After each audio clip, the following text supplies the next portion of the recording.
Update with the baby chicks. We got a few more. We haven't quite named this one yet. It is an Easter egger.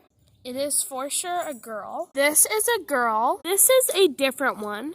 This one is more naughty. She loves to run away. What are some good names for these two? This is Hoot, named after one of my old chickens from about 5 years ago.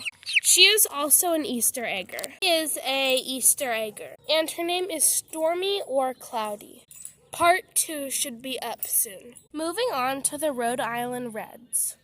This is Easter. My brother named him. This is Pepper. Pepper likes to escape. Pepper is a boy. We will probably keep one of the boys in this video. Part 2 should be up in about 30 minutes.